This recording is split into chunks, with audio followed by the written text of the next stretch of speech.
Welcome back नाज़रीन। बातचीत हम कर रहे हैं सुन्नत इब्राहिमी के हवाले से और ईद उल अज़हा के ऊपर जो हम कुर्बानी करते हैं उसका बुनियादी मकसद क्या है और फिर इसका जो इस्तेमाल है वो कैसे होना चाहिए, और बिलखसूस एक जो चैरिटी के साथ ये चीज़ें जुड़ी हुई हैं उस पर हम इस हिस्से में बातचीत करेंगे। किबला याद साहब हमारे साथ हैं, साबिक चेयरमैन इस्लामी नज़ाती कौंसल, मुफ्ती रियासत हुसैन शाह साहब, मजहबी स्कॉलर है, और मुफ्ती सईद महमूद साहब। किबला याद साहब आपकी तरफ मैं आता हूँ, और ये चैरिटी का बड़ा सेंसिटिव एक इशू है कि हमें दीन के अंदर बताया गया है कि इसके मसारिफ कौन कौन से हैं, कहाँ कहाँ पे हमें पहले देखना चाहिए। और कभी हमारे यहाँ गलती से, क्योंकि हम पाकिस्तान में सबसे ज़्यादा चैरिटी का हुजम भी अगर देखें तो बहुत ज़्यादा है, लोग चैरिटी करते हैं और बग़ैर बताए करते हैं। बहुत एक सिस्टमेटिकल निज़ाम भी है, लेकिन निजी तौर के ऊपर भी बहुत सारी चैरिटीज़ होती हैं, लेकिन उसका बदकिस्मती से गलत इस्तेमाल भी होता रहा, जिसकी वजह से हमने बहुत से हालात देखे और हम उनसे गुजरे भी, और फिर हमने एक नेशनल नैरेटिव भी बनाया फिर जिसमें पैगाम पाकिस्तान था। तो ये जो दर्स है कुर्बानी का, इसका जो मुसर्रिफ है वो क्या होना चाहिए, इसको इस्तेमाल कैसे होना चाहिए, और इसको जो चैरिटी का कंसेप्ट है उसके साथ उसमें भी जो कुरानी और जो हमारी हदीस की रोशनी में जो तालीमात हैं, ज़रा उसकी रोशनी में बताइएगा कि इसको इस्तेमाल कैसे हम ठीक कर सकते हैं। जी बिल्कुल, बहुत अहम सवाल है। वो हमारे यहाँ चैरिटी है, यानी सदक़ात और जो इन्फाक का अमल है, ये पाकिस्तान के अंदर बहुत ज़्यादा है, और ये पाकिस्तान का हुस्न है। मैं समझता हूँ कि ये वो तरीका है कि जो तरीका इस स्पिरिट के मुताबिक होगा, उस रूह के मुताबिक होगा जो इस कुर्बानी की रूह है, और जो मकसद है शरीयत में कि किस तरीके से इस खुशी में उन लोगों को भी शामिल किया जाए जिनकी माली इस्तिताअत ऐसी ना हो कि वो ये खुशी अस खुद मना सके या खुद कुर्बानी का इंतजाम कर सके। रियासत शाह साहब आपकी तरफ मैं आऊँगा, और यही सवाल आपसे कि बुनियादी तौर के ऊपर हमने कुरानी तालीमात के अंदर भी देखा कि सबसे पहले आप अपने अजीज़ व अकारिब के देखें कि वहाँ पे कौन ज़रूरतमंद है, आप उनको पहचानते हैं ताकि एक चैरिटी का या उसका जो सदक़ात का गलत इस्तेमाल ना हो। और आप सबसे ज़्यादा जो है कि अपने महल्लेदारों में या अपने अजीज़ व अकारिब में समझते हैं कि कौन मुस्तहिकीन होते हैं, उसके बाद फिर आप हल्का अहबाब भी देखते हैं, और फिर आप जो है कि बाद में देखते हैं कि तीसरा स्टेज क्या आती है। तो उसकी रोशनी में जो आज हम ये दिन भी मनाते हैं, और यहाँ पर भी जैसे भी किबला याद साहब ने कहा कि हम 3 हिस्से होने चाहिए, और इसमें ये नहीं होना चाहिए कि हम फ्रीज़र या फ्रिज जो है कि उस हिसाब से तमाम जो राने हैं या अच्छे अच्छे पीसेस जो हैं वो रख लिया करते हैं, और अच्छा जो बाकी गोश्त है वो तकसीम कर दें जी रिश्तेदारों में या गुरबा के अंदर। तो ये जो कंसेप्ट है, ये अब इसी कंसेप्ट को हम अपनी समाजी ज़िंदगी के अंदर देखें कि आम हालात में भी फिर हमें बराबरी की बुनियाद पे जो है कि अपनी खुशी गमी और अपने वसाइल के अंदर लोगों को शरीक करना चाहिए। तो ये कंसेप्ट किस तरह से हम अपनी ज़िंदगी के अंदर लागू कर सकते हैं, जो दीनी तरीका है उसी को हम अपनी ज़ाती ज़िंदगी और समाजी ज़िंदगी के अंदर लेकर आएँ। ये जो ईद उल अज़हा की क़ुरबानी है, ये असल में हज़रत इब्राहीम अलैहिस्सलाम की क़ुरबानियों का वो तसलसल है जो मेरे और आपके लिए उसवा हैं।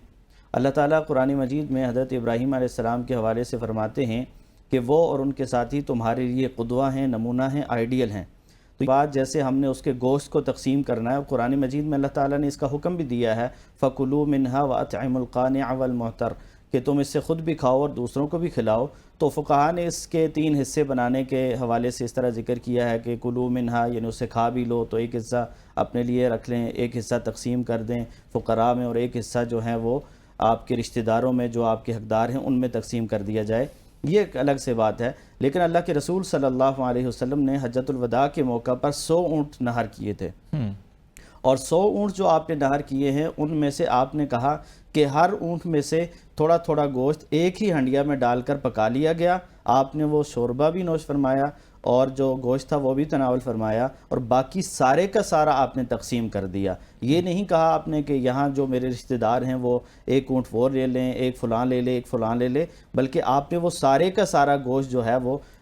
لوگوں میں تقسیم کر دیا، تو یہ تقسیم کرنے سے انسان کے اندر ایک جذبہ پیدا ہوتا ہے، خود غرضی جو ہے نا وہ انسان سے نکلتی ہے، اور انسان اس بات کا خیال رکھتا ہے کہ جب کبھی میں خوش ہوں تو مجھے دوسروں کو بھی خوش کرنا چاہیے،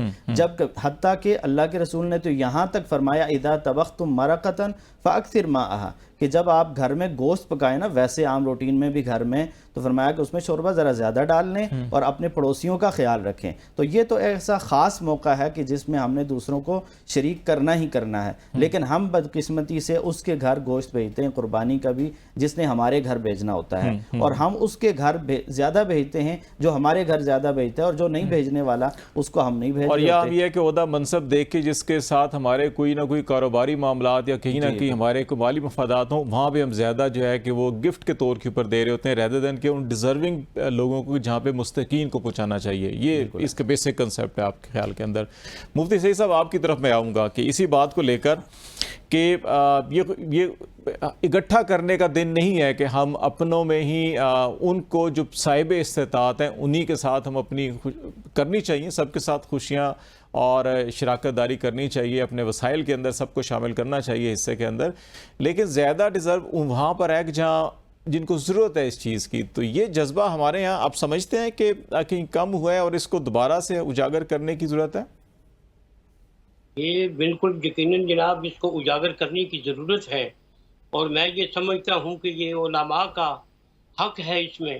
کہ وہ لوگوں کو اس بات کی طرف ترغیب دیں کہ قرآن مجید کا حکم تو یہ ہے کہ اطعموا الطعام، لوگوں کو کھانا کھلاؤ، تو کھانا کھلانا چاہیے۔ اور یہ عید قربان کا موقع ہے،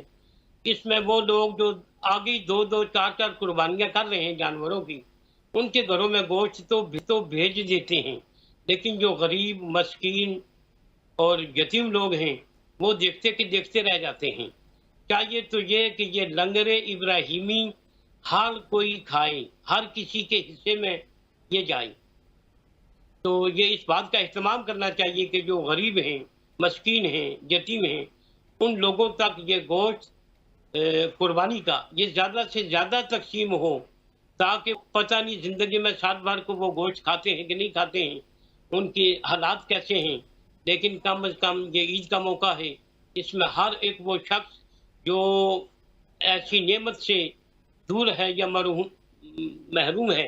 تو وہ اس کو لنگر ابراہیمی کا یہ حصہ جو ہے وہ ضرور ملے اور وہ اس سے استفادہ کرے۔ اور اس سے یہ ہے کہ غرباء کے اندر ایک وہ الفت و محبت کی فضا پیدا ہوتی ہے، اور پھر غرباء کے دل سے دعا نکلتی ہے، اور ایک مومن دوسرے مومن کے لیے تو دعا ہی کرتا ہے، اور اس کو حکم بھی یہی ہے۔